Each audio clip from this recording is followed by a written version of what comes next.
Speaking about spectatorship in the world of films, we refer to something that goes beyond simple viewing. Indeed, spectatorship is a rich, engaging interaction between the movie and its audience, since it's concerned with how the audience experience, understand, and interact with films. Today, we will compare two landmark films from a spectatorship point of view, through the lens of three main factors that showcase the audience interaction with a film, namely alignment, allegiance, and identification.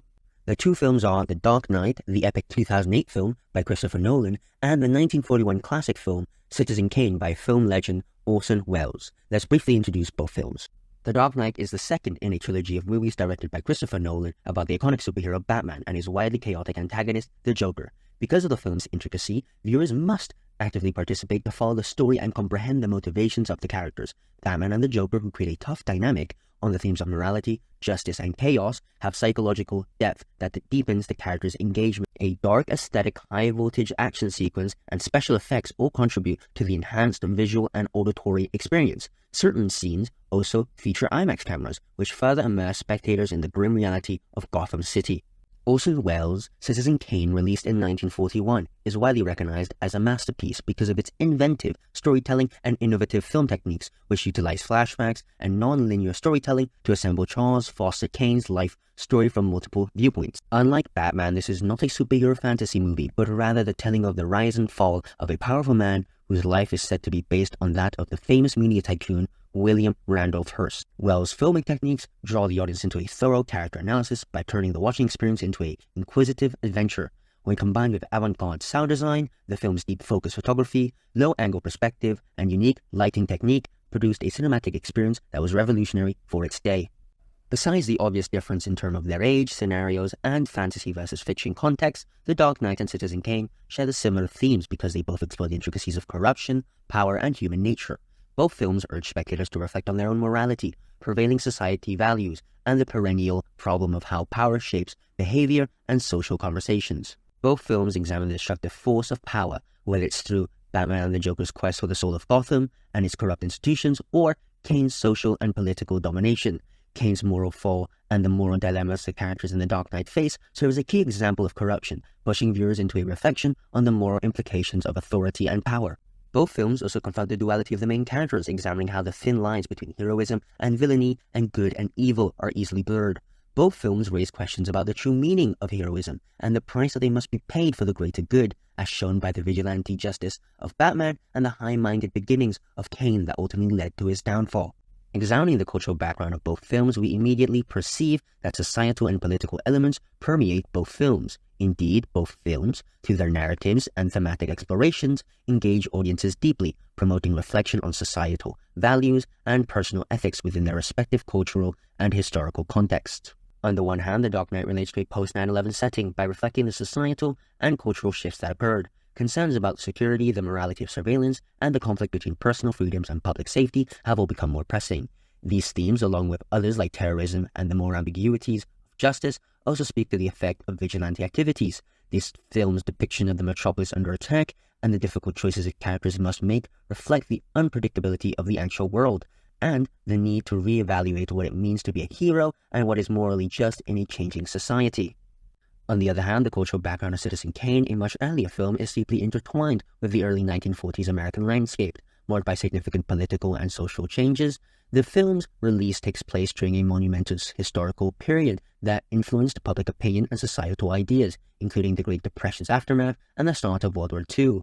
Furthermore, as noted before, it is thought that the plot of and Kane's biography are based on the life of the newspaper tycoon William Randolph Hearst, which further lends the work a modern significance and critical edge.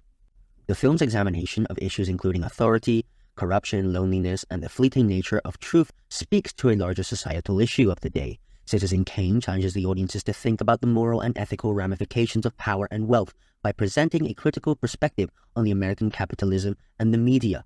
The intricate story and character analysis, which stimulates a variety of emotional and intellectual reactions from the audience, strengthen this reflection. Having examined both the commonalities in the terms of themes and cultural context, let's focus on the comparison of both films from a spectatorship angle. Spectatorship refers to the various ways in which audiences interact, comprehend, and experience a film on an emotional level.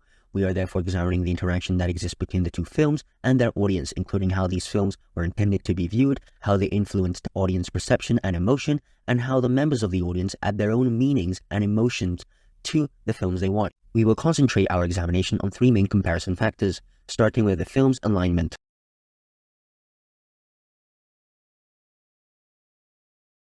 Alignment has been described as the process by which spectators are placed in relations to the characters in terms of access to their actions and to what they know and feel. As explained by Mark Dodsworth, the spectators follow a character on their journey through the film's narrative and therefore are aligned with him/her.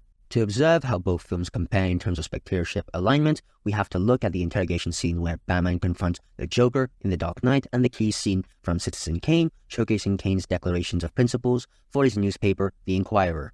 On the one hand, through the dramatic interrogation sequence in The Dark Knight, alignment is expertly created to lure viewers into Batman's moral and psychological turmoil. The precise framing and intense dialogue exposes the intricacies of law and order, persuading the spectator to side with Batman's viewpoint, while most surprisingly also providing an insight into Joker's anarchist mindset. In Citizen Kane, on the other hand, Wells' use of a monologue in the Declaration of Principles moment showcases alignment with Kane's early idealism and ambitions. The scene establishes the tone for a subsequent rise and fall story with its sincere delivery and close-up shots that help viewers empathize with Kane's character and be drawn by his honest enthusiasm and moral rightness. Both films thus expertly use alignment to draw the spectators to side and understand what the protagonists are feeling.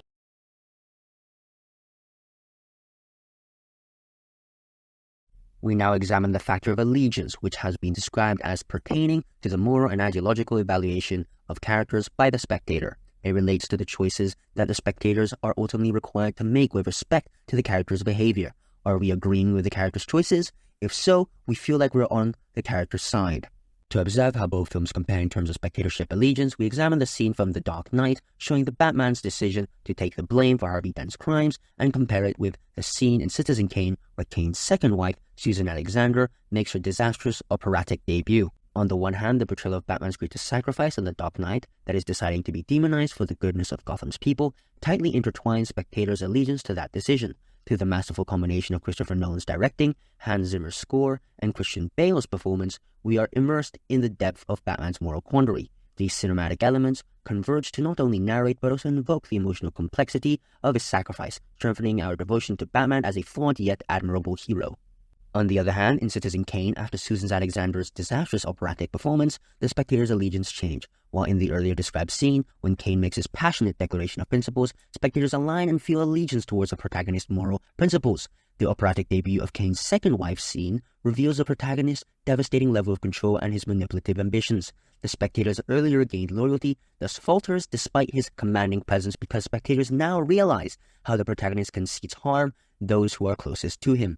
We see thus how in these scenes both films expertly use allegiance, but differently. While in The Dark Knight, the film manages that spectators relate to Batman's sense of honor and justice. In Citizen Kane, employing a montage of protagonist's life, the film does exactly the opposite and expertly pushes the spectators away from their prior state of alignment when realizing the protagonist does no longer possess the moral compass of his early days.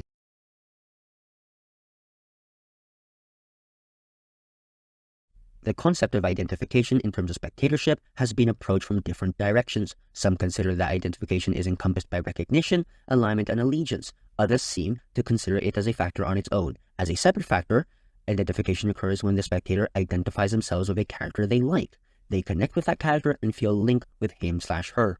Both films use different filming techniques to draw the spectators into identifying themselves with the characters.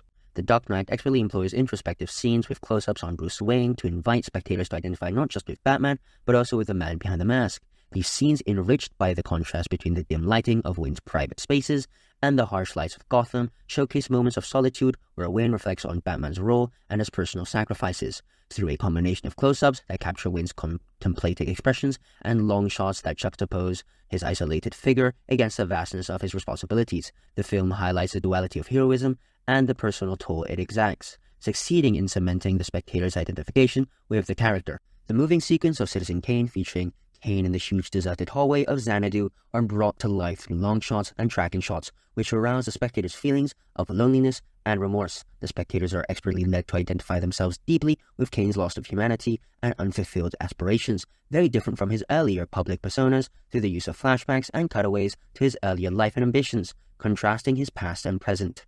In conclusion, despite their different ages and natures, The Dark Knight and Citizen Kane share common themes as they both explore the intricacies of corruption, power, and human nature, as well as confront the duality of the main characters, examining how the thin lines between heroism and villainy and good and evil are easily blurred. In addition, both films, through their narratives, film techniques, and thematic exploration, engage audience deeply, promoting reflection on societal values and personal ethics within their respective cultural and historical contexts.